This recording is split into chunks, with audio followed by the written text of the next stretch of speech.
Hello, everyone. Welcome to another fantastic, fun-filled episode of Changing the Narrative. This is episode 18, and I am one half of your co-hosting extravaganza, Elizabeth, here with my good pal, It's your good mate, actually. my good mate. My Sorry. good mate. G'day, everyone. It's her good mate. Great to see you all. Uh, what other Australianisms can I Shrimp on colloquially the bobby. use? We don't call it a shrimp on the barbie because we don't have shrimps. We have prawns. Okay. Can you please let me dream? Okay. Anyway, Yeah. welcome back, everyone. We're super Yeah. excited you're here. What's the Clearly you topic, can Lizzie? tell. Clearly you can tell that my accent is better than Murray's, but we're just gonna move past that. Hey, hey, cut it out. Must be the money. Oh, sorry. Oh, wait, I was nice to you last week. I can't be nice to you this week too. Oh, fair enough. Let's go. What's the topic, Gore? About Oh, safekeeping of information, specifically in the medical field contexts today. However, Murray, I'll give you just a quick 1-2 on how this kind of popped into my head in the last week.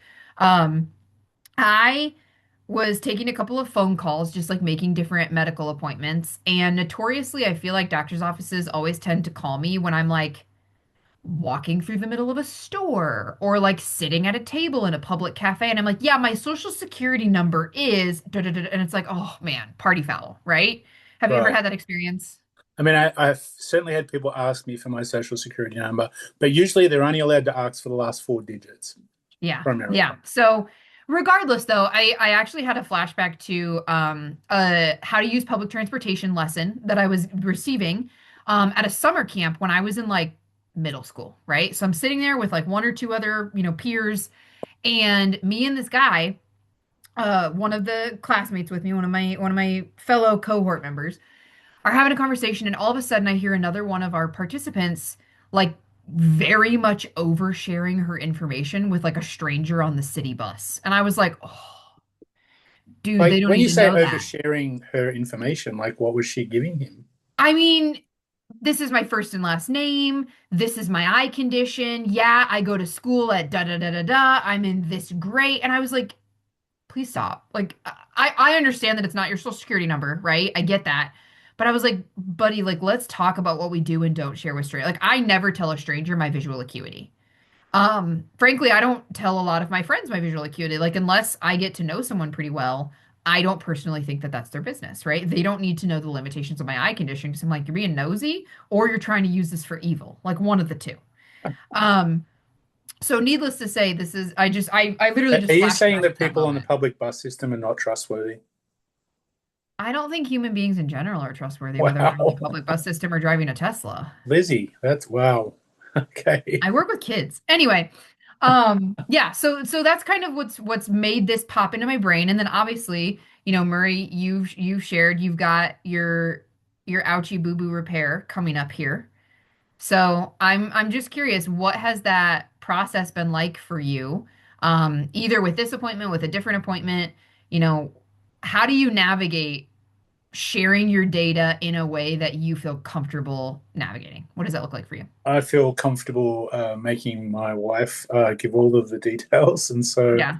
I have my wife on the account and they drop me a note to say, are you sure you want your wife? I'm like, yep, absolutely. Mhm. She can tell you everything. And I don't like talking to people, so it's a win-win. Okay, so let's pretend Tammy can't do it. Oh, What's like just for this next appointment? I'm What do you canceling my do? surgery. That's what's happening. Stop. You are so dramatic. No, just kidding. Look, I think I'm probably not as aware as you are Mhm. about concealing information. Like Mhm. if I'm standing at a desk Mhm.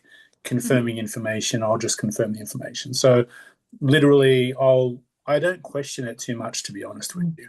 And perhaps I should question it more, but Australians are very laid back people, Mhm. holistically, and don't get too stressed about stuff that maybe Americans do for the Mhm. most part in a cultural sense. And so I Yeah. think definitely privacy and um, use of information is a lot more concealed in the United States because of things that happen here that maybe don't happen as much in Australia. So I think Mhm. that's true. But honestly, I could probably be a lot more. prevalent about thinking about those things, to be honest. That's so interesting to me because like I come from a family and maybe my family's just like warriors, right? My mom, like even if she's standing right next to me at the desk, like she whispers my information. Like she almost doesn't even want like the person across from me to know the information. Yeah, Um, so just a couple of like tips and tricks that I've learned is, obviously the family member route works, particularly if you've got like an online check-in platform yeah, that is or is not accessible like leading up to the event. Obviously, if it is accessible, navigate it with your screen reader or Zoom text or what have you. If it's not, which frankly a lot of the ones that I've played around with have not been, you can always say, hey, mom, dad, brother, uncle, cousin, dog, whatever, can you help me fill this out? Um, if you feel comfortable sharing that information. However, particularly for women, there are some questions that can get a little nosy, invasive, whatever word you want to use.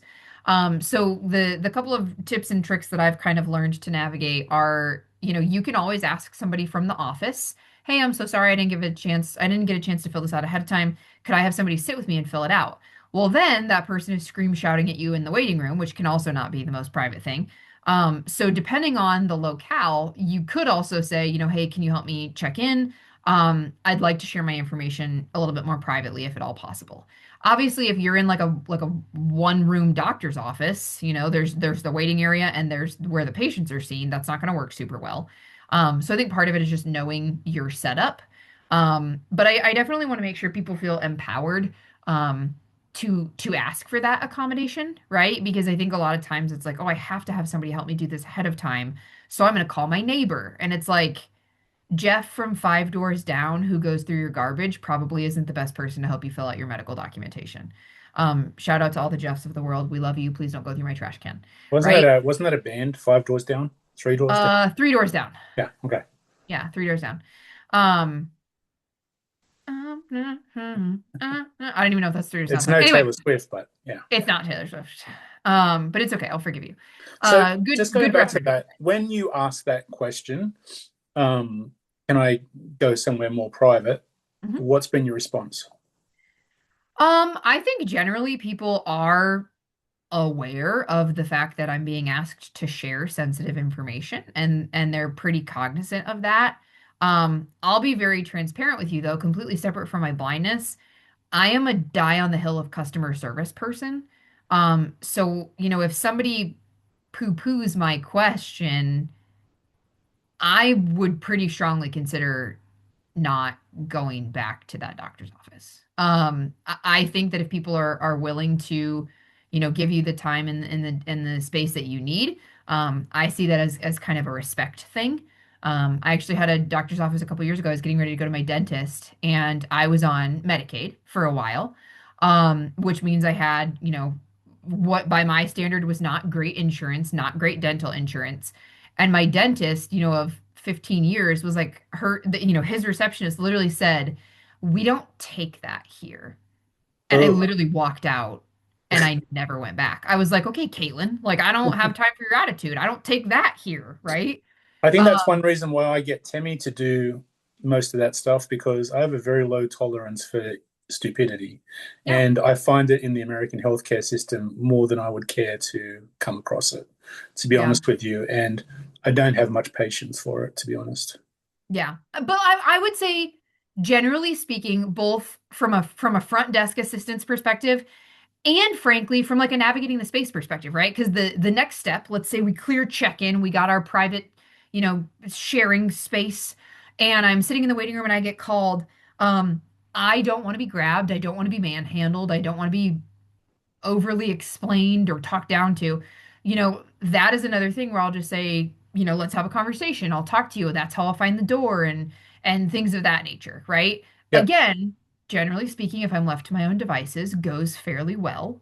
I have had, doctors. I remember I had a fainting episode in high school, and my nurse or my general practitioner literally looked at me and was like, "Do you think your nystagmus is making you subconsciously dizzy?" And I was like, "No." Like, what? I was like, "Dude, you've known me for like 10 years." No, I don't think I would have just spontaneously like started passing out. But okay. And he's like, "I'd like you to get an MRI." And I was like, Wow.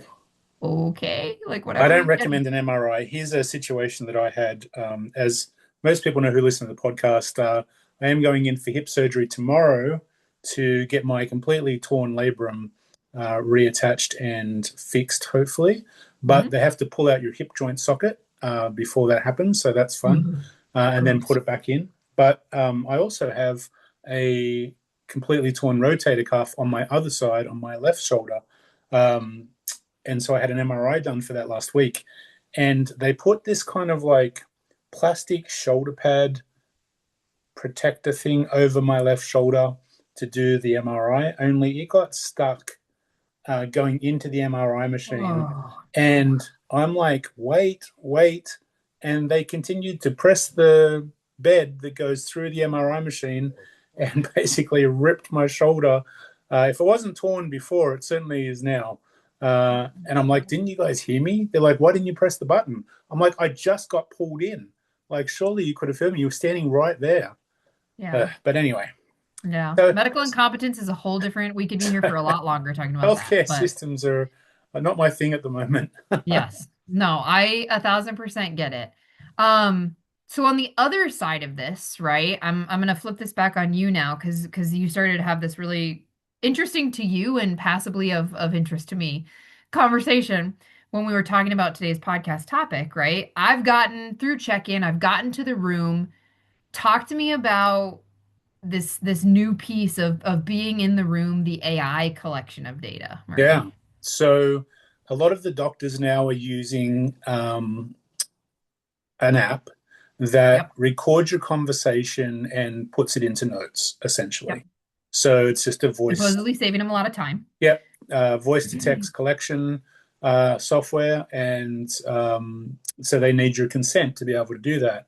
And so, again, I didn't think anything of it. So I'm like, sure.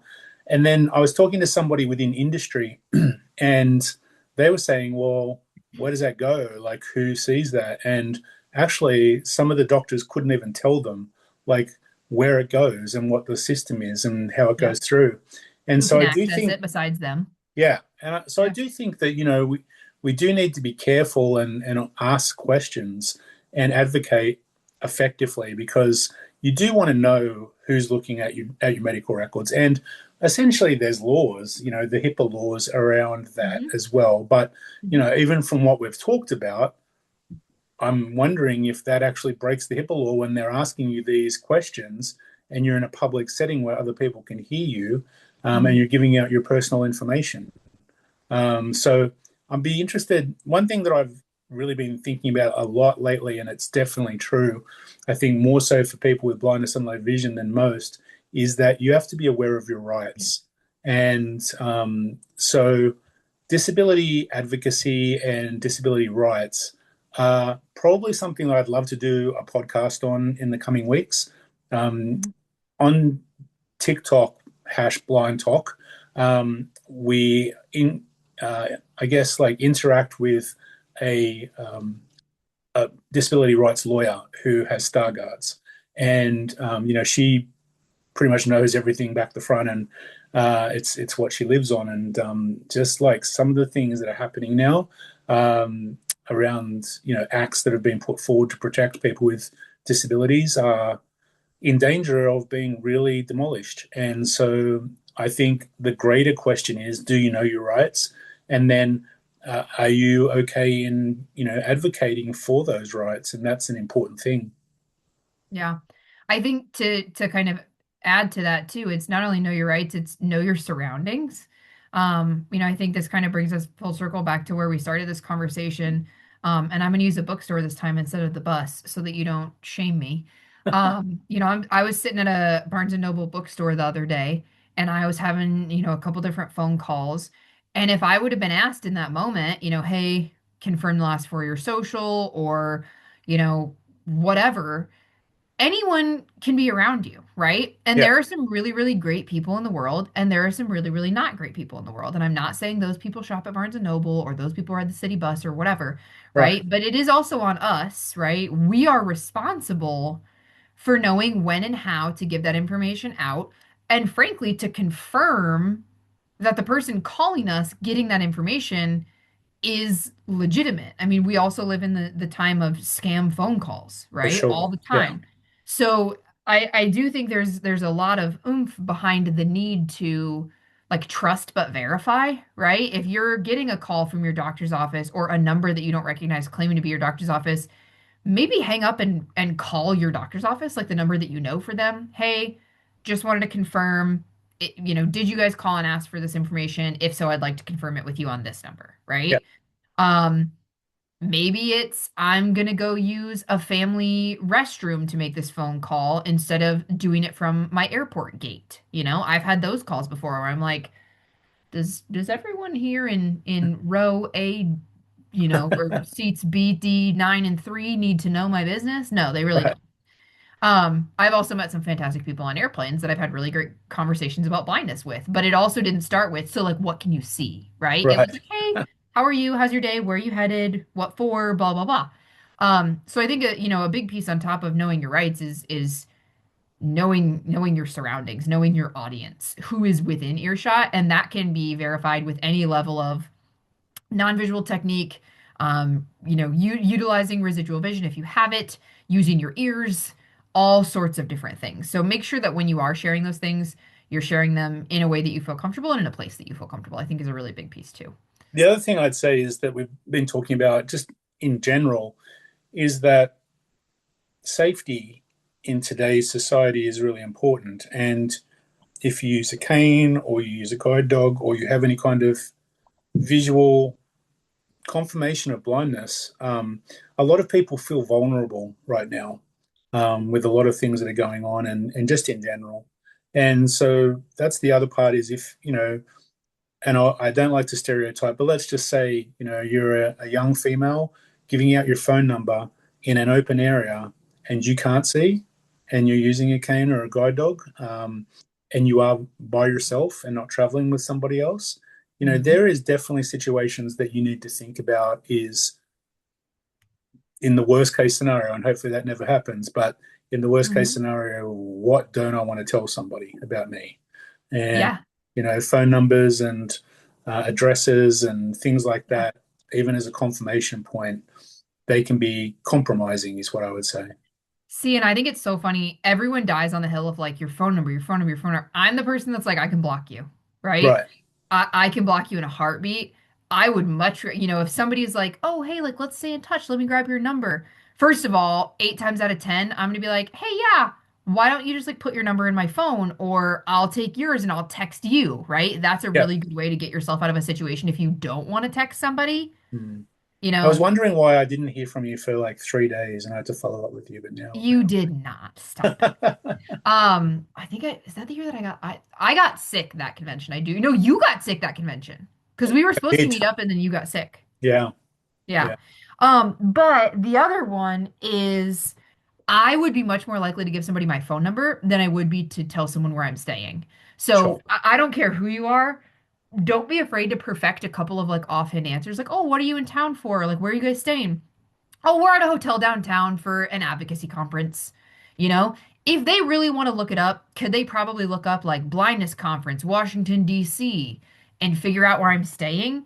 Yeah, they probably could, right? But, I have a friend at convention, we don't give out our room number to Yeah. people unless we both agree, hey, I'm cool with Murray knowing, our room number if he wants to drop by or whatever. Yeah. Um, Anna and I have perfected, where are you staying? Oh, we're, you know, a couple floors down. Right. We're a couple floors up. Or, you don't want to know I've taken so many stairs, right? It's Right. really easy to find some ways to brush off. And honestly, the way that people take that response tells me a lot about them. Like if they're like, okay, but like what floor? Like what's your room number? Right.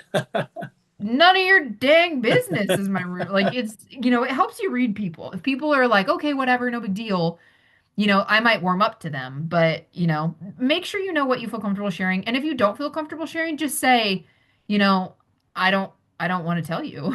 I don't feel comfortable giving that information out. Or I saw this podcast one time and this crazy girl from Iowa told me never to share that with a stranger. Blame me. That's fine. Yeah.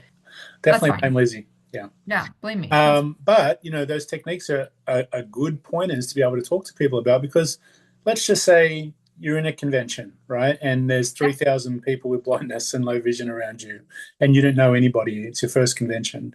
Yep. You like to think that everybody has the right intentions, but you never know, right? You never Mhm. know what someone's motives are. So those techniques are important Yeah. because you don't want to go to somewhere where you feel hopeful and you're there because you want to learn, and then you have to deal with those kinds of issues.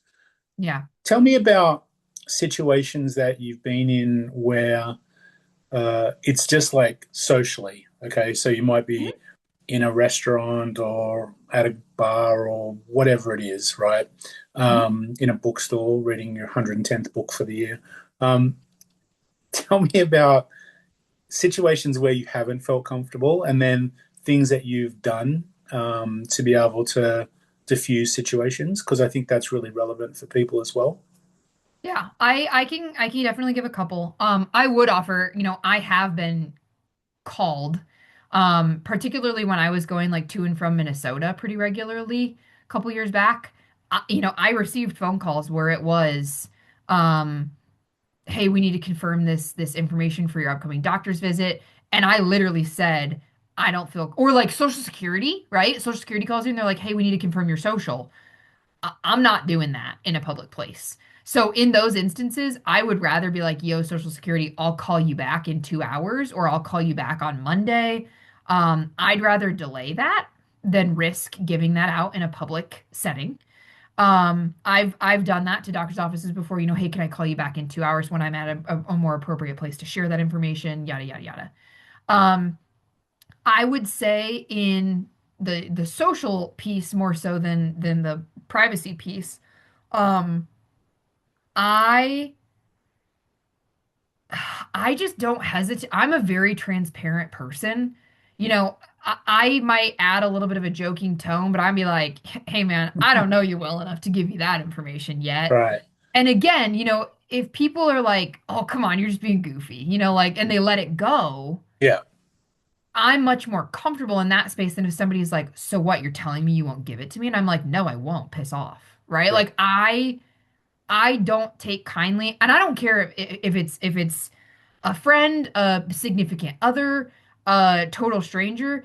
I have given my phone number out in Starbucks lines. I met a woman at convention a couple years ago whose son had similar career aspirations to me, and he was like a early teen, and she was like, "I'd love to connect the two of you so you can mentor him, blah blah blah." I absolutely gave that woman my number, 110%. Anyone around me could have heard, right? In those instances, I'm like, whatever. I can Yeah. block her. Um, I also wouldn't hesitate, if I feel comfortable handing my phone to somebody and say, why don't you go ahead and put your number in?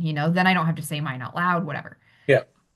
There's also a lot of new technology nowadays where if you actually want to share your phone number with somebody, like you can touch two iPhones Yeah. together and it like automatically shares your contacts. So I think that is also adding, significantly to like privacy and things of that nature. But I'm um, impressed that you know that, being that non-technical person that you are. thank you. Somebody showed it to me at Washington Seminar, Nice. actually. It was kind of, I was like, that was insane. How did you just do that?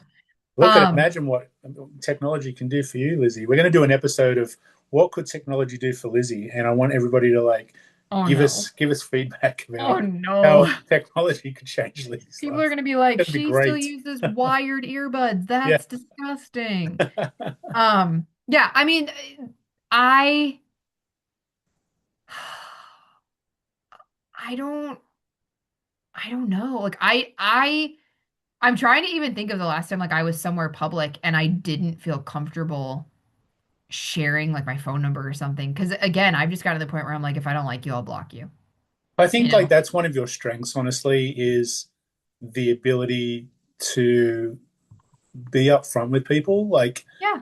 you know, you might not like it or you might like it, Mm. appreciate it, but that's I you. got one. Yeah. I got one. Okay, this is not mine, and Okay. this is actually not blindness related. Um, One of my friends and I serve coffee at our church once a month, and there is this gentleman who comes up. I kid you not, every month. Okay, he's got a crush going on my friend, Right. and He's definitely got some sort of disability Yeah. going on. I don't know what it is. I'm not going to pretend to know what it is. His business, right? I've never been like, "Yo, dude, what's your deal?" Sure. Um, he came up most recently and was talking to her about the Paralympics and whether or not she'd watched the Paralympics and mentioned, hey, I'd love to connect with you on Facebook Messenger. And she handled it super smoothly. She just went, "Oh, I'm so sorry. I'm not super active on social media." Yeah. Right? Was that true? No. Did she feel comfortable giving this person a way to contact her? Also, no. So Yeah. sometimes it's literally just those moments. And I listen in for those things because I know this fella comes up to her and I'll be like, "Hey, Bryn, we need more cups. Can you go in the back?" And I like give her an out, right? Yeah. That's a huge thing that a lot of women do these days. And I'm sure men do too, but I don't talk to as many Nice, men. nice wingwoman move there. I like it. Oh, totally. 110%. The other one that women will do is, if you're going on a first date, for example, I might have an exit strategy planned. Like I might have someone like call me in 30 minutes. Right. And if they say like, "Hey, do you need an out?" And I'm like, "Yeah, is everything okay?" You know, I can have a one-sided conversation that sounds really convincing. Yeah. Do I think You hear it all men, the time. Like, you used to hear those 911 calls where women were in trouble with their boyfriend, maybe in violent situations, and they'd be like yep, ordering a pizza or something, and like, say pepperoni if you're in danger, yeah, you know?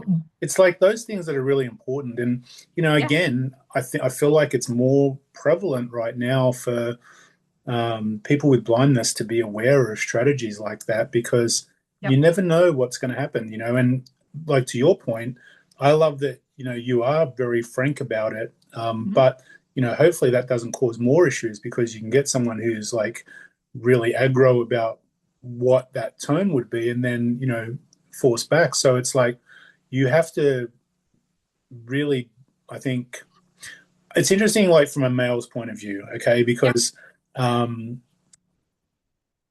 I'm fairly active on TikTok and in my community, in the blind talk community. Yeah. And there's a lot of really great creators that you kind of meet and you start to talk to. Mhm. And, then um, they like your content, so they'll message you. And I always try to be courteous and message back because I think, if you're taking the time to follow and like what I'm doing, well, I appreciate that. And I want to tell you, hey, thank you. But then, Mhm. like situations come up where you get people who, um, expect things from you like, well, can't you get me a job, why can't you get me a job? And it's like, well, I don't know you for a start. And Yeah. like, it's not just that easy to just flick your fingers and get a job. And so, I think, And you're not showing me, frankly, in this exchange that you have the personal right, skill set. Like I'm even having a flashback now to one of my most recent MFA classes. We had a lot of prompts, like scenarios. How would you handle X, Y, and Z? And, some people would be like, "Oh, I'd never tell somebody no." And I remember one of them, it was literally this person just like emailing you out of the blue and asking for something. And I quite actually wrote, "There's no background connection for me in this person. I feel no obligation to help them get a leg up in the industry." yeah, If we had met at a conference and they wanted to follow up, if they had followed something that I wrote and had a question, or just wanted to say, "Hey, I really appreciate, this offering that you put out there, blah, blah, blah. I'd love to pick your brain sometime." I'm much more likely to be like, "Oh, yeah, this is a connection." Don't just email me or message me on TikTok or whatever and be like, "What can you do for me?" Because the answer is going to be Jack. Like yeah, I'm not going to do that in the exact same way that I wouldn't expect somebody to do that to me. right. And I think it's that mutual respect that you have for one another that really tells the story, right? It's like you were saying before, is if you have a connection and Yes. you like something, like, I'll just go back to us as a perfect example. I came into your session in a national convention and I didn't even know you, and I was like, okay, well, I kind of like acting, and I'm Yeah. doing some stuff with my students in my workshops. I'll come check out what the national body's doing. And then, what you did resonated with me. And I thought, well, Yep. hey, let's see if we can collaborate. That's Yeah. just, but I never came to you and said, well, I want you to do this for me, you know? And I think honestly, the huge part there, Maria, is there's two things that one you did and one you could have done, right? You literally came and sought me out. Hey, I'd love to introduce myself. This is who I am. This is my interest. Can we stay connected? Absolutely. Yeah, Right? In that instance, you were like, I want to get plugged in. You seem like the kind of person who can help me get plugged in. Let's go, rock'em sock'em robots. yeah, If you are not a social person, right? Or you had to leave or whatever, that's an instance where if you would have emailed me and you would have said, "Hey, I attended this seminar. I thought you did a really great job doing this, or it really resonated with me when you said blank. I'm wondering if you'd be interested in meeting via Zoom. Here's what I'm hoping to do, and I'd really like to invite you to be a part of it." Right? You're still giving me the space to be like, "Who is this person? Okay, got him. I know like where he was and when he was." Now it's not, I want you to come do this for me. It's, hey, dude, I'd love to give you this opportunity. P.S. I'll pay for your flight, or yeah, or I'd love to just pick your brain and see if you have thoughts, as a consultation. You're building that bridge. You're not asking me to jump over a ravine, yeah. I think and that's that's important huge. for everybody to know, and it builds rapport and it gives you more opportunities. And of course, I always take advantage of my Australian accent because I know that that's powerful. That's true. Um, even With if the great friends power think, comes even great if the friends think I'm responsibility. like from England or whatever she said, but yeah, Yeah. yeah, I get that. Well, and I think the other thing that I'm even sitting here thinking of now, and I love when we digress from our original topics. Right. Um, We're expanding, not digressing. We're expanding. it's true. This is a one-way street. We're just walking down it. We don't even People need to just circle love back. when we take these side bends and turn left when we're supposed to be going straight. That's It's what true. this podcast is known for. It's true. So I'm thinking of my involvement in the Kenneth Jernigan Leadership and Service Program, right? I have a friend in this program who I adore. Like I think he is a phenomenal human being.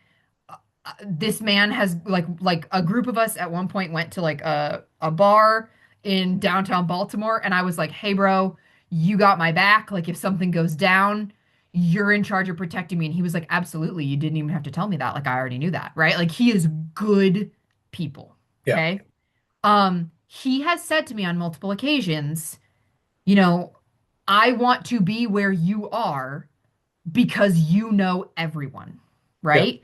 If he and I did not have that friendship, that rapport, what he could have just said to me was, I'm using you for your connections." Okay. right. However, um, when I need somebody to sit with because there's an event going on and I don't want to be by myself, he's there, right? Um, when he was sick last time at an event, I made sure he got like enough water and at one point breakfast and some different things. He would absolutely bend over backwards and do the same thing for me. Like Yeah, it's that connection, that willingness to meet people where they are. Um, that makes a huge difference. He texted me the other day. He's like, "Hey, we're supposed to write something for the Braille monitor. Can I read yours?" Right? To some people, that's like, "I want to see yours so I know what to do. Give me your information." I sent it to him without hesitancy because he's the kind of person who's going to read it and be like, "Dude, this is good," or "Hey, here's where, one thing you could have improved upon," or "Thank you for sharing this." Like you have to be willing to put your own skin in the game so that people know that they can rely on you too. for sure. And I think that moves so many mountains. Same thing with different service providers, right? I'm the person that calls and I'm like, "Hey, I'm so sorry to ask you this. Is there any way that I can get in tomorrow?" Right? Um, People who are like, "Absolutely, you've been coming here for 3 years. We're gonna prioritize taking care of you," goes so far with me. I'm the person who over tips because I just feel like so guilty if I don't take care of people who take care of me, right? And I'm just going to tell you, if you ever go to Australia and you tip, uh, you're off my Christmas card list because we don't do that stuff. All right. I don't know if I'd ever go to Australia without you, so I feel like you'd help me learn Yeah, the I etiquette. would definitely be your wingman and tell you not to tip, that these people are getting an ungodly amount per hour and they're happy with that. Yeah, I would trust you to help me navigate that terrain. Absolutely. Yeah. 100%. It's what Let buddies me know do. when we're going down under. Down under, mate. Yeah, I want to meet a koala. I was just I think it was a TikTok. Oh yeah, you know how those Elmo TikToks go and like the puppets and they're like talking and it's Elmo. Yeah. Well, there was this Elmo clip about a koala, and he's like, "I want to nap. I want to nap all the time," as Elmo, right? And he's like, Mhm. and I know like everyone thinks it's like the worst thing, and I'm lazy, and but let me just make my case that a koala sleeps 20 hours a day. So get off my ass about napping, okay? It could be a Yep. lot worse. Yep. And it's true. In And in addition to napping for 20 hours a day, they also have chlamydia. So, they're living the life. I feel like we tolerate so much more from koalas than we ever would from human beings. And I'm just really okay with that. I just accept that about us as a society. In contrasting news, the Elmo that I've seen most recently on my TikTok, Yeah. um, was when Taylor Swift dropped the Opal Light music video. And apparently there's like a bit in this video where she's supposedly like it's kind of a slam on whatever dude she's dating. It's like being in a Well, she's relationship about to with date no rock. more dudes, hopefully. It's all over. Yeah, but like it's the whole bit is she's in a relationship with a rock, and Elmo has this very specific beef with this one rock named Rocco. So it was literally like Elmo being like, Miss Taylor Swift, I thought you knew better. And I was like, what is my TikTok feed right now? And I've tried really hard to cut back on being on TikTok since because I That was like, tells you how why? much you're investigating Taylor Swift, I think. Very I big think it on just your tells you how TikTok many times feed. my phone reports to the cloud that I've listened to Opal Light on Yeah, Apple Music. But, right. There you go. you What's know, your playlist? Now we're going to diverse again. We're going to turn right this time because I have to yeah. ask. Like, I have probably about 12 playlists, and predominantly they're all 80s with some variation. Mhm. But your playlist that you listen to most, is it Mhm. just Tay Tay or is it like a diverse playlist? I traditionally will get onto like an artist or like a specific album, and then I just let the algorithm like run with it. But I will tell you two things. Sometimes I have playlists for like moods.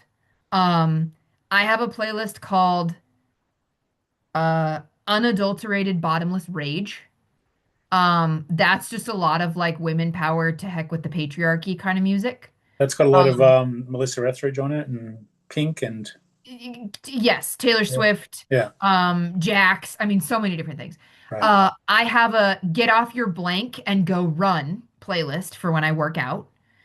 Um, Have you seen have you seen that ad that Nikki Glazer is in, and she like gets woken up by Alexa, and I don't know, like it gives her a rib to wake up, and she's like, "Is that all you've got?" And then she's like, "Get up, you lazy sun-dried troll," or something like that, and she's like, "Oh, not bad," and she's like, "Well, you told me to be direct with you." They're like that's engaging. iconic. It was pretty I have not funny. seen that, but now I'm gonna have to go look it up. Yeah, you should. Nikki Glazer. That's iconic. Yeah, I'm telling you, man, sometimes commercials just hit. they Sometimes do. they really They just still hit. do.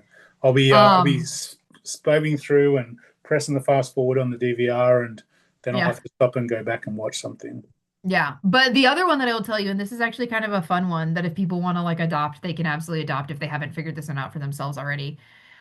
One of my friends got me on this kick last year of a song a day playlist. So I have like a 2026 daily jams playlist, Hmm. and every once in a while, I'm some days I'm better than others, but I'll go to a hockey game and they play a song from 2005 that I absolutely loved when I was 7. Right. And then Pump the up the next jam. day, what'd you say?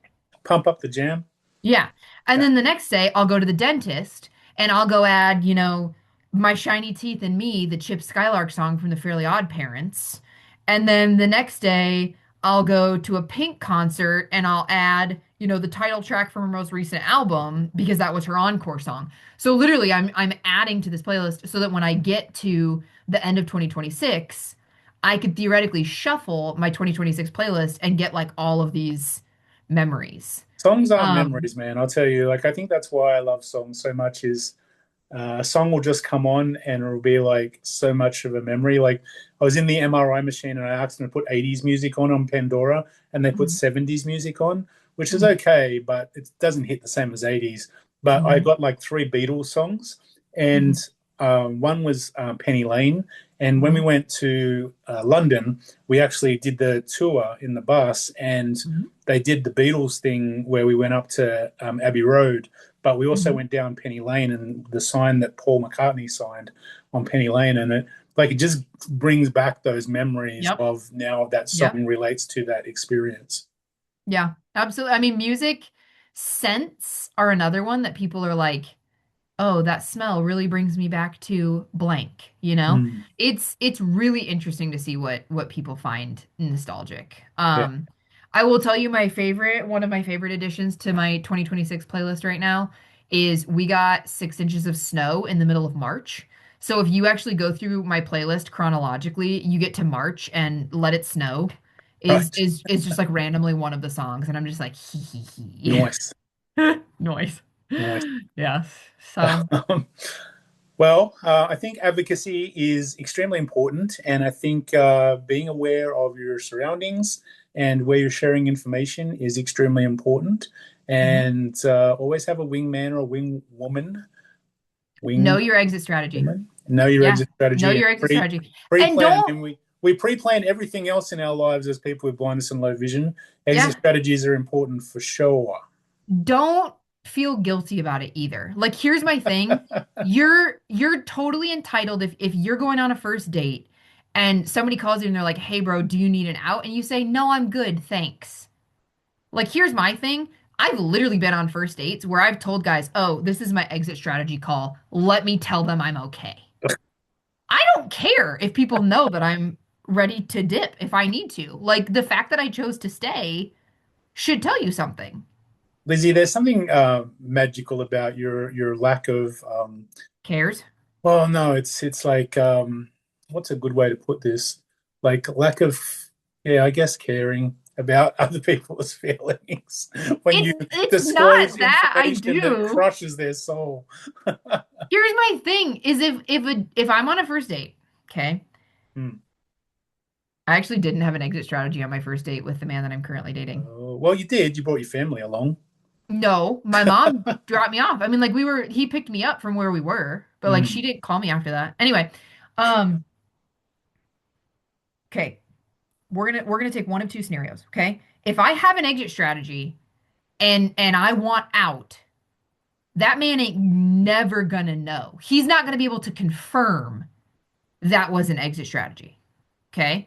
I'm not gonna be like, yeah, could you actually come get me? This guy sucks. Like I'm not gonna do that. I'm not that mean. Okay. Unless he's really mansplaining things to me, and then maybe. But if that man, if I'm sitting next to him and I get a call and they say, do you need an exit strategy? And I say, no, I'm good. We're having a really good time.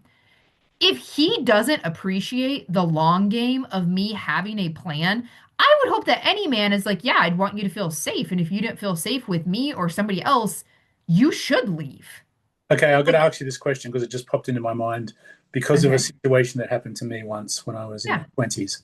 Have you ever had an exit strategy that you didn't pull the trigger on, and then they pulled the trigger on their exit strategy, and it was fairly aware that they had an exit strategy? I haven't been on that many first dates, so I don't think so. Okay, I mean, I've had people be like, yeah, like not call me back or different stuff like that, like right, after a date or something like but that. not actually on the date. I don't think I've You've ever had the proverbial I'm gonna climb out the bathroom window. hopefully the exit strategy wasn't that in the first place. Recommendation if you need to giggle. The other Missy, there's the one of the really hilarious actors from Grown Ups, the Adam Sandler movie, is in this movie, and the premise of this movie is literally this guy goes on a blind date, and he meets up with this lady, and she's bonkers. Okay, like man tries to climb out the bathroom window, and she catches him, and she's like, "What are you doing?" You know. Lo and You behold, he you goes, laugh at this, but those things exist, you know. It's not "Yes, just all, everyone thinks it's like men that are always the predators, and somewhat that's no, true, no, but women are just as wild." women are crazy, crazy sometimes. Yeah. So, needless to say, this guy goes, he's flying in an airport and he hits it off with another girl. And they actually really get along. And, he's gets a text from this girl, Missy. Well, okay, he gets a text from a girl, Melissa, who he thinks is the chick from the airport. Spoiler alert, it's the chick from the terrible first date. Okay. Uh-oh. So he goes on like a corporate retreat and is like, "Oh, I need to show people like I'm a family man or I'm a fun guy or whatever it is." And he texts Melissa and he's like, "Hey, like I'll buy your ticket, meet me here." And it's the girl who's got a little bit more, spritzed up personality. And Could have it's been it's more this playing the game. it's this hilarious rom-com. It is so funny. Like I could have peed my pants. It was so good. It was so good. So, the other Missy, if anyone's out there needing a laugh, would highly recommend. It The is other the other crass. Misty. Where The can other people Missy. find that, do you know? Say that again. Which streamer is that on? I have no idea. I Hmm, watched it on our first date, actually. look it up. Yeah. So worth it. Worth watching. Well, any closing thoughts, Lizzie? Resource share. Sure. Sure. Good on you. Okay. So I have been in full state convention planning mode, and I've got some folks in my state who are working on getting to our state convention for the first time. And one of the things that we have here in Iowa that I'm wondering if other people have, so this is more of an encouragement to like see if this exists for you. We as a state actually have a gifts and bequests fund that's housed at our Department for the Blind. Um, where folks can apply for and receive funding, grants, loans, all sorts of things as blind people, for phones, for convention attendance, for technology purchases, for all sorts of different things. And you do not have to be a client of our Voc Rehab agency to apply for funding. So Mm. my suggestion is if you are doing some nosing. Not even, just if you need money. Like this is just a good thing to know about to have in your back pocket for other people too. Do some research. Figure out if your state has a similar program like Iowa's Gifts and Bequests Fund. That is my recommendation, sir. And that's through your state agency? Yeah, my Voc Rehab agency. Hmm, interesting. I know it's wild. I haven't heard of those ones before coming from a state agency. Yeah, I'm very excited. I'm hopeful we're gonna get some a plethora of state convention attendees. A Um, plethora. What's been the biggest Plethora. state convention that Iowa's had as far as people go? I genuinely don't know. We are working very hard to start climbing back up. Our numbers have been declining, and Yeah. that's never a good sign. So What do we're you working on what it. do My you goal for this year is 60. That would be roughly 15% increase from last year. we should do a podcast on reinventing state conventions. That would be an interesting podcast. Or Um, maybe just like adding some life into what has been the norm, you yeah, know? because I feel Because I like think that there's a place where, you're never going to say we don't have to have general session, right? I mean, you're right, going to have your staples, but like how do you invigorate those planning sessions yeah, to make it, enjoyable for everyone? relevant for sure. Yeah. And we've definitely you and I have talked about at national conventions Mhm. sometimes where there's an older demographic and there's a lot of young people in the room and it's just not a right fit, and vice versa. It can be the case Yep. as well. Yep. So it's interesting. Absolutely. Like you're not going to be able to you're not going to be able to have a session that I guess meets everybody's expectation, but um, differences in sessions and planning for those differences in sessions is good. I'm feeling Yeah. really good about what Sport and Recreation are planning to do this year at National Convention. So, uh, When am I learning tennis? well, whenever you come to the tennis session, my friend, that When's the that's tennis that session? helps. there Well, will like when's be it supposed to be? there will be a tournament that takes place. Our national championships will take place on July 2nd and July 3rd at this year's convention, and we are very So it's close. actually before the convention? Yes, it's Well, good very thing I'm coming down on the first so I can watch tennis. boom. Watch, you're gonna be my doubles partner.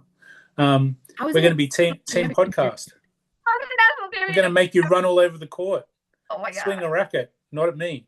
All right, we'll work on it. We'll work Yeah, on it. good job.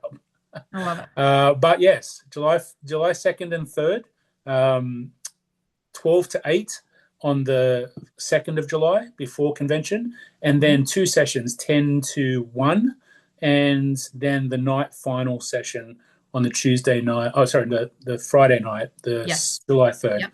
Mhm. Friday from 4 to 8 p.m. And in between that, Mhm. from 1 to 3, I Mhm. believe we're going to have our sport and recreation come and try things where we're going to have a bunch of vendors set up in the session with Yeah, cricket and tennis and goalball and soccer and all the good stuff, rock climbing maybe, other sports. that So sounds fantastic. hockey will be there. So Sweet. yeah, it'll be a great opportunity for people to just come and try. And for the NABs group Mhm. who do the walkathon each year, Division. Mhm. yep, we're encouraging them to come to the open come and try days so they can get their steps up and get more funding for NABs, which I think will be a great collaboration. So all of Yes. those cool things are in the works. Dude, that sounds so fun. And if you're not a sports junkie and you have no interest in playing sports, just come say hi to me and Marie. Yeah, come say good day. We'll be there. We'll be there. Talk to me in your best Australian accent. Except particularly like focus on words that are unique to like British culture just to rile them up a little bit. Yeah, like if you say shrimp, you're out. Okay, Yeah. Shrimp on the barbie. we're gonna have Exactly. to get the bouncers and throw you out. The bounces. The bouncers, Like security, kangaroos. security, It's a kangaroo. the koalas. Security. You don't want to get chlamydia from the koalas, so Stop. Oh my don't God. come with Close shrimp. out the episode. Oh boy. Yeah. Anyway, uh, good times, everyone. Thank you for listening to episode 18, 18. and we're marching on to 20. There will be a week's break while I recover from my torn labrum hip surgery, but we'll be Mhm. back better than ever for episode 19 and then episode 20, Woo! which, by the way, is my favorite number because it's the birthday of my birthday, 20. The birthday of your birthday. The birthday of my birthday. I need you to hit the stop record button so I can make fun of you, please. See ya. Bye. Bye, everyone. So I'm